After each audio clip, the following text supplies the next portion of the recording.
Assalamualaikum warahmatullahi wabarakatuh. Halo Sobat YouTube, selamat datang kembali di channel saya. Yuk cari tahu.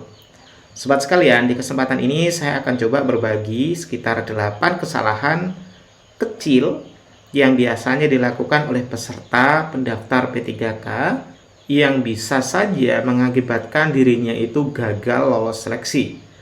Nah, saya akan coba uraikan 8 nanti dan kemungkinan kira-kira solusinya kayak gimana untuk mengatasi hal tersebut ya. Untuk itu sobat, pantau terus video ini hingga akhir supaya sobat itu nanti tidak gagal di seleksi P3K tahun ini.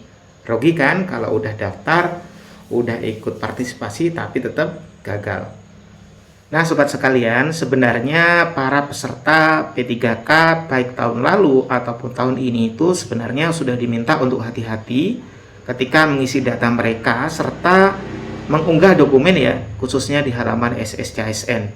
Karena kesalahan sekecil apapun itu bisa berdampak fatal terhadap hasil kelulusan mereka. Bahkan ada himbauan seperti ini sobat. BKN itu menghimbau supaya sobat-sobat sekalian itu ketika daftar itu tidak menggunakan handphone.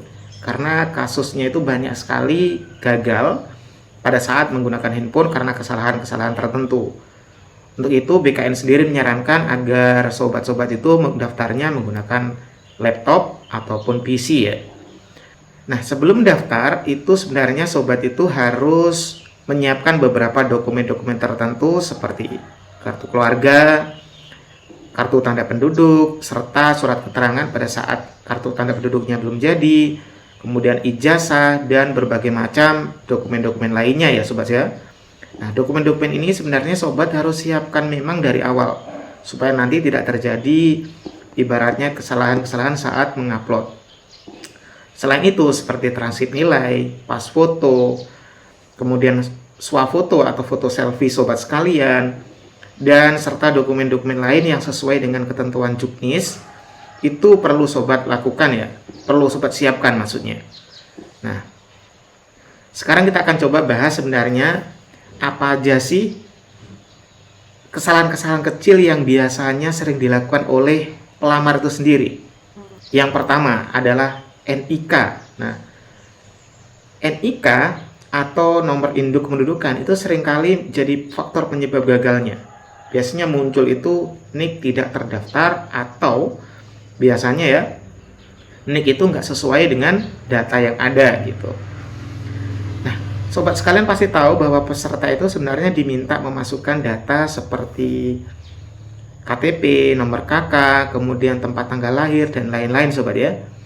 Nah itu adalah data-data yang sangat penting sehingga kalau misalkan tiba-tiba terjadi problem atau apabila muncul notifikasi bahwa gagal karena NIK atau nomor KK tidak sesuai, sobat itu sebenarnya nggak usah bingung.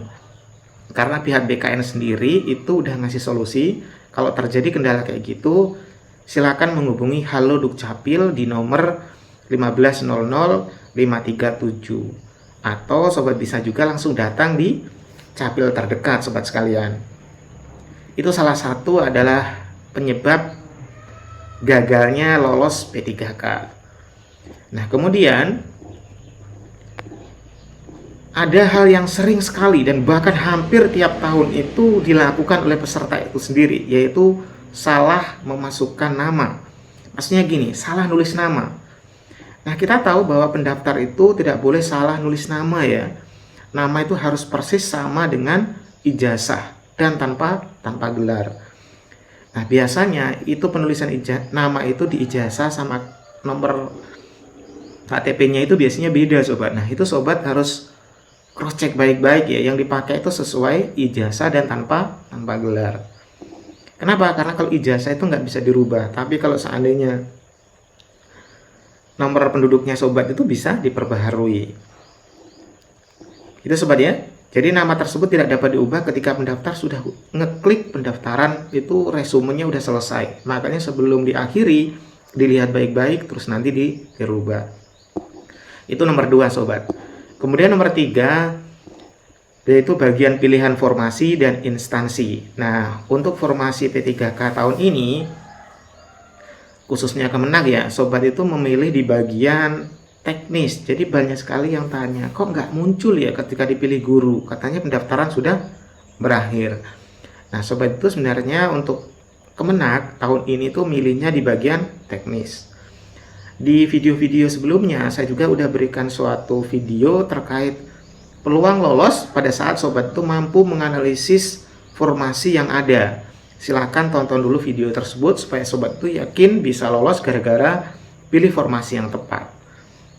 Gitu sobat. Jadi jangan sampai nanti sobat tuh salah milih formasi, karena ketika salah milih formasi di sana itu banyak saingan, ternyata wah peluang lolosnya jadi semakin sedikit.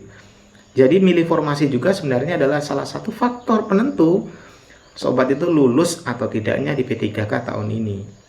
Gitu ya sobat ya.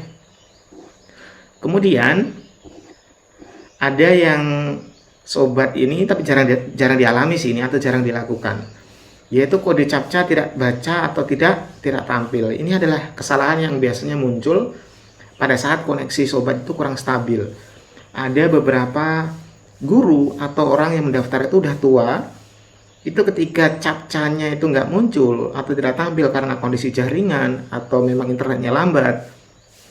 Bagi orang-orang yang nggak mau tanya sama orang lain, kadang-kala udah nggak bisa saya ini. Padahal sebenarnya hanya kode captchanya di-refresh aja, atau mungkin membersihkan historinya, udah beres sebenarnya. Tapi ada kasus kayak gitu biasanya. Jadi nanti kalau sobat ketemu misalkan kode captchanya nggak terbaca atau nggak tampil, nggak usah gugup, lakukan sesuai prosedur yang ada ya, yaitu bersihkan cookiesnya atau historinya atau refresh browsernya. Nah, kemudian ada beberapa lagi yang biasanya sering sekali terjadi, seperti data tempat kita lahir itu nggak ada di referensi. Misalnya gini, di sini tempat lahirnya di situ kayak saya misalnya di Tolisu gitu ya. Nah, yang tampil di sistem itu bukan Tolisu, nggak ada cita Tolisu.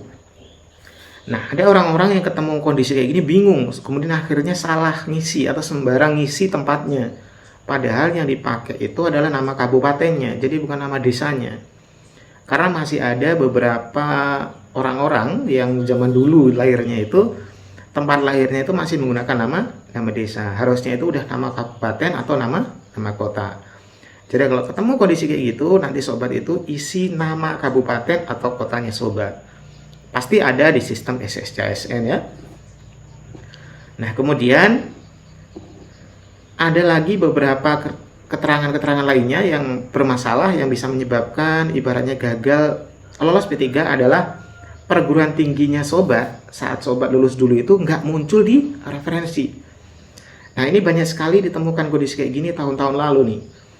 Nah, kondisi kayak gini muncul pada saat misalnya ya memang mungkin ijazahnya sobat belum diakui ya, mungkin. Atau yang sering kali terjadi ada nama perguruan tingginya memang belum masuk di sistem. Yang kedua, mungkin terjadi perubahan nama perguruan tinggi. Nah, kalau misalkan terjadi kondisi gitu, solusinya itu sobat itu silakan menghubungi ke helpdesk sscsn.bkn.go.id. Nanti isi aja form yang ada di sana, maka akan diberikan solusinya. Kemudian sobat itu yang berikutnya ini nomor 7 ya. Ada kalanya sobat gak ngerti lowongan yang ada. Padahal di video saya sebelumnya itu udah saya share gimana sih caranya melihat lowongan yang ada, melihat saingan kita itu berapa, supaya sobat itu bisa mendaftar dengan baik dan benar. Nah, ada kalanya teman-teman masih bingung. Untuk itu solusinya cek dulu video saya sebelumnya ya.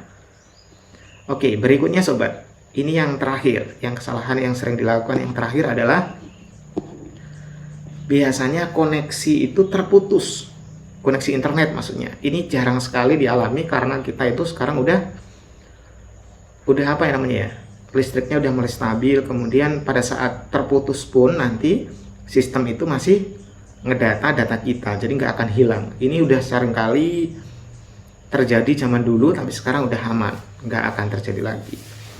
Jadi sobat, itulah 8 kesalahan kecil yang sering dilakukan penyebab gagalnya P3K. Mudah-mudahan gak akan terjadi sama sobat ya. Terima kasih sudah nonton video ini, semoga sobat lulus semua.